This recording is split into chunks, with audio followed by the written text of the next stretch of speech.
Good morning, children. Welcome once again to today's class. We have finished up to national income and the calculation of national income by all the three methods: value added, income method, expenditure method. We learned about GDP, the real GDP, the nominal GDP, why GDP is not considered as an exact value for calculating the welfare of the society or the economy and so on. Today we come to chapter 3. Chapter 3 is money and banking, and there are certain portions in the chapter which has been deleted in the revised curriculum of the CPSE, and that I have written on the board. You may kindly look at it. Topics deleted would be the concepts of credit through bank rate, CRR, SLR, repo and reverse repo rate, open market operations, and margin requirements. These have been deleted from this year's curriculum in the revised curriculum of the CPSE, which you can also check when you go on the cpse.nic.in. Right. So coming to the chapter, money and banking. We begin with how money came about. In the earlier years, in the earlier times, there used to be what was called a direct exchange of a commodity against another commodity without use of money. There was no money that time, and that was called a barter exchange. So, in barter exchange, what was happening? There was an exchange of a commodity for a commodity. So, any economy which was based on a commodity for a commodity exchange was called at that time a CC economy, commodity for commodity economy. So, what used to happen? If I wanted a particular commodity and I have something to sell, and you have that commodity which you want to sell, and you want to get something what I have, we both must have the same interest. Then only the commodities could be exchanged. Okay, you give me what I want and take what you want. It was an exchange for a commodity, and this is termed as barter exchange. Now, barter exchange used to go on, like I said, in the earlier years, the earlier days, but there were many inconveniences and many problems, many difficulties faced by the people in such an economy. What were they? They were, please take down notes as I am saying, because it's good for you to note down what all I am saying and use them as notes. Drawbacks of barter system. The first drawback I would say was a lack of double coincidence of wants. Lack of double coincidence of wants. Now, what is double coincidence? It simply means what one person wants to sell and buy must coincide with what some other person wants to buy and sell. Note this down. Double coincidence means what one person wants to sell and buy must coincide with what some other person wants to buy and sell.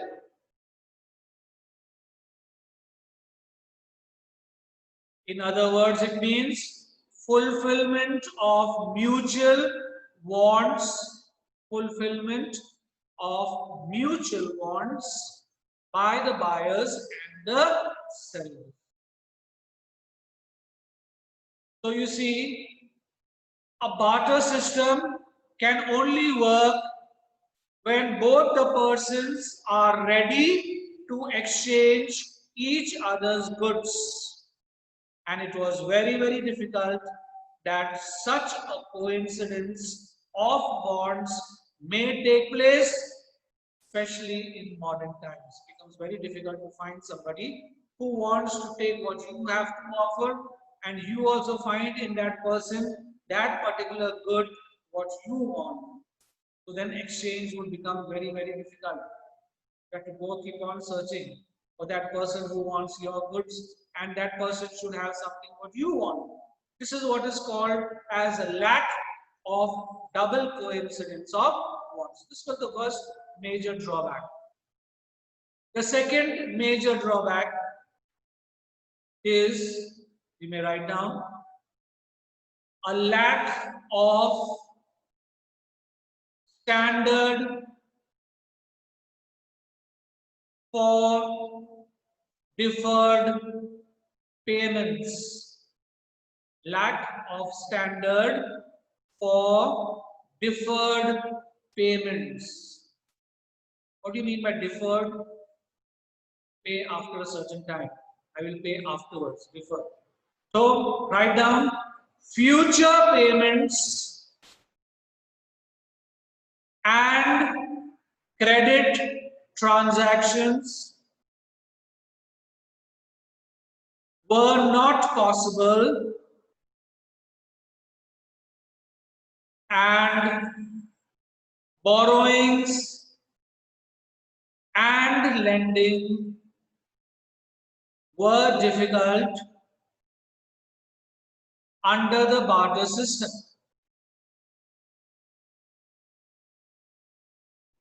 The borrowed amount could only be paid. The borrowed amount could only be paid or returned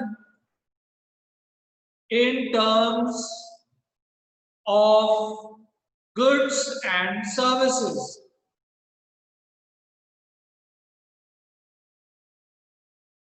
So, at the time of repayment,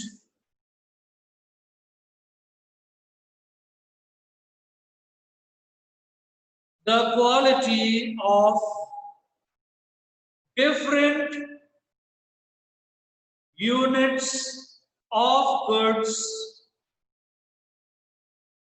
may not remain the same. So you cannot have deferred payments in barter system, that I will pay you at a later date, at a later time, because when you have to pay back, you have to pay back in goods and services only. So the quality of these goods after some time, would they be the same as what they are today, or would they be perished, would they be spoiled, and then you would have to, that person would have to accept it as the whatever state he gets it. So this was a big problem in barter system. The third drawback was there was a lack of common measure of value.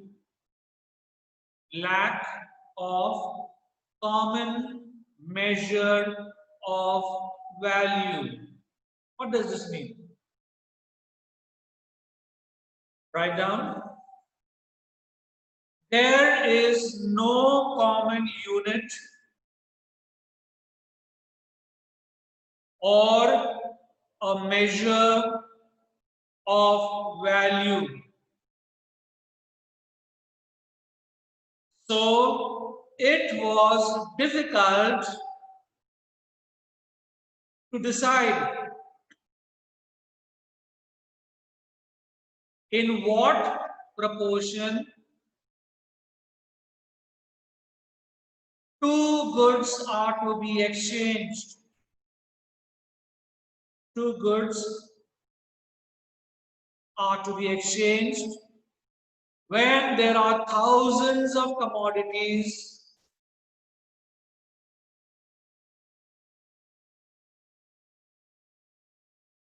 produced and exchanged. So there would be unlimited number of exchanging ratios. Unlimited number of exchange resources or ratios. For example, if I have, let's say, an animal to exchange for let's say I have a horse to exchange, or I want a pair of shoes, I want some other articles of use, let's say I want wheat, rice. Now, what would be the measure? How do I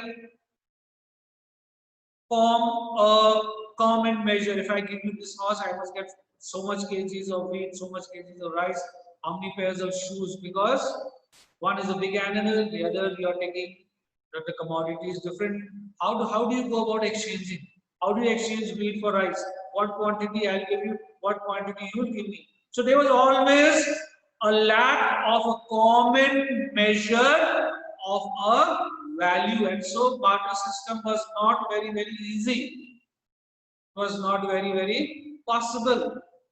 People would never come to consensus. Okay, this much for this much. Everyone would desire more for himself. Everyone would like to give less for the other, and so on. So there was problems. Third, fourth, difficulty of storage. Difficulty of storage and transfer of wealth.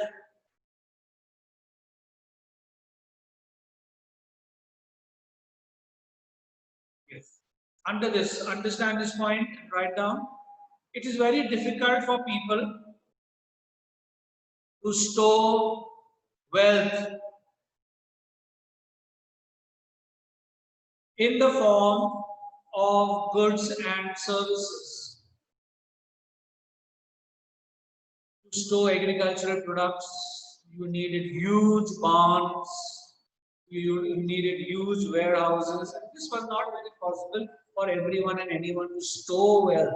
So what happens if they could not find a person by which they could exchange or sell these things? Those things would spoil. Those things would spoil because they had no storage facility. They could not transfer the wealth at that particular time. Then probably those goods lying around would spoil. That was another problem. Fifth disadvantage or inconvenience is the lack of divisibility. The lack of divisibility. Divisibility. What does this mean? Now there are many goods which cannot be divided, which cannot be divisible. Now lack of divisibility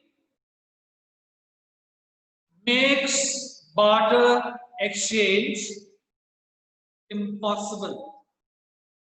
The lack of divisibility makes barter exchange impossible. How? I'll give you an example.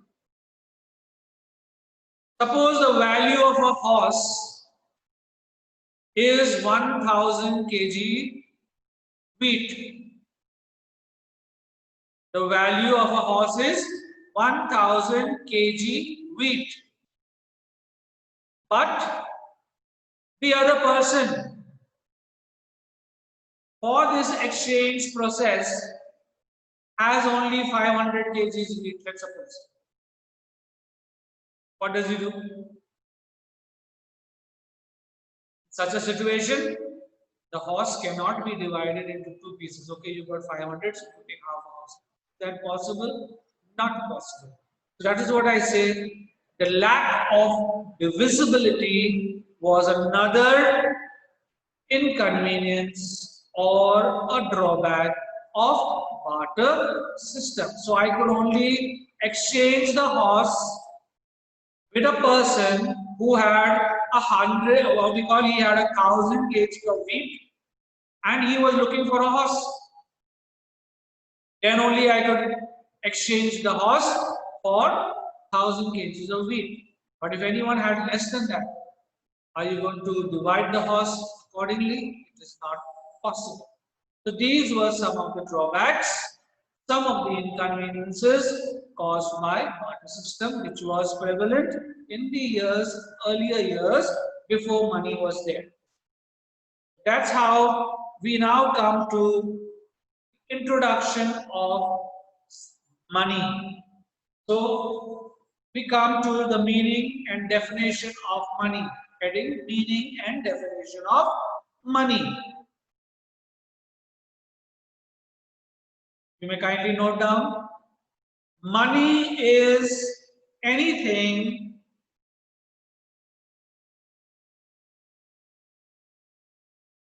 which is generally acceptable as a means of exchange and at the same time acts as a measure of value and as a store of value. Money is anything which is generally acceptable as a means of exchange. And also at the same time, it acts as a measure of value and also as a store of value. So you see all the inconveniences which was borne by the barter system exchange gets replaced by what we call money. Now money is generally accepted. Money is fixed, the value is fixed, the measure of exchange is fixed, the store of value is fixed. So you see money replaces many inconveniences caused by barter system. Next heading: functions of money. Functions of money.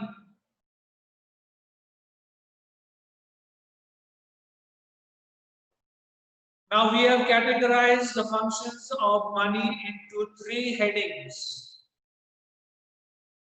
Money has been categorized or classified or put into 3 headings. The first function is the primary function. The primary function. Second is secondary function. And third is other functions. Primary function,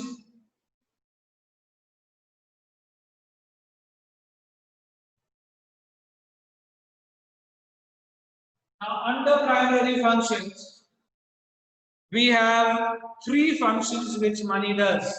First of all, it is a medium of exchange.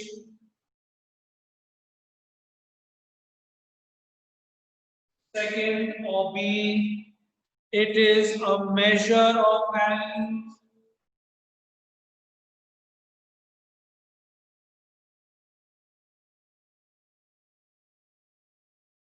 And third, okay, that comes under the next 2 under the primary: medium of exchange, measure of value. Let's take the first: medium of exchange.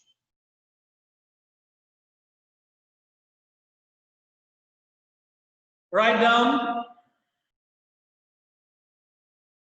Money is acceptable as a means of exchange.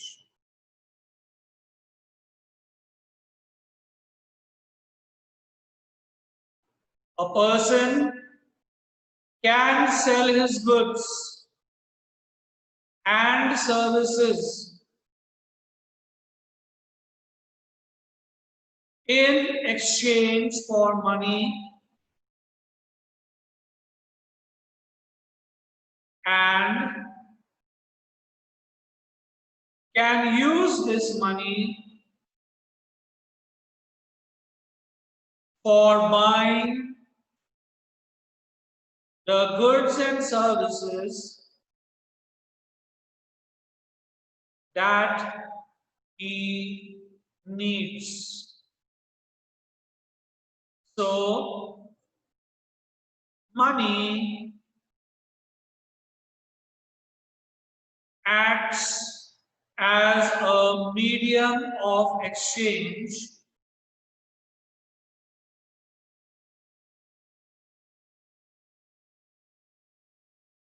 the difficulty of the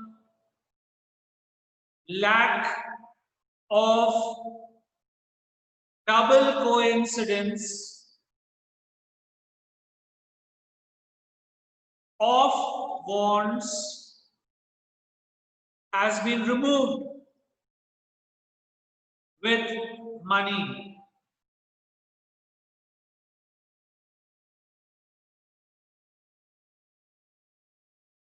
Everyone accepts it in exchange for goods and services.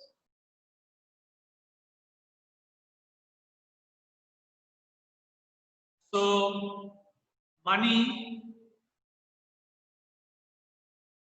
promotes specialization among individuals, firms,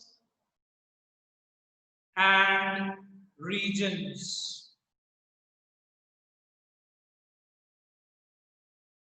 The second measure of value.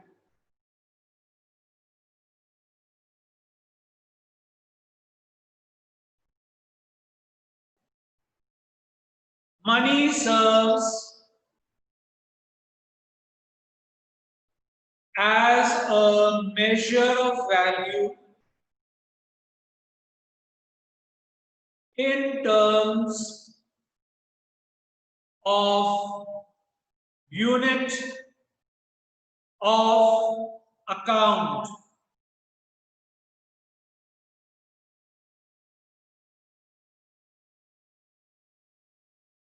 The monetary unit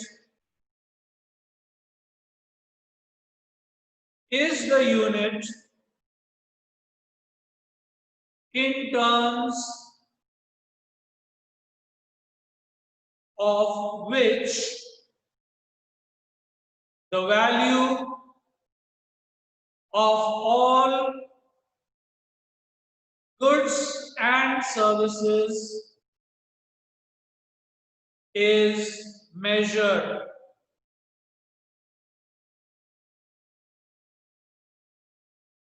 And price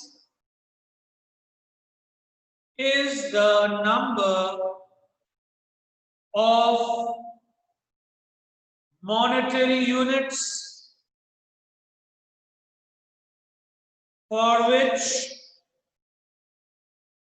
the goods and services can be exchanged.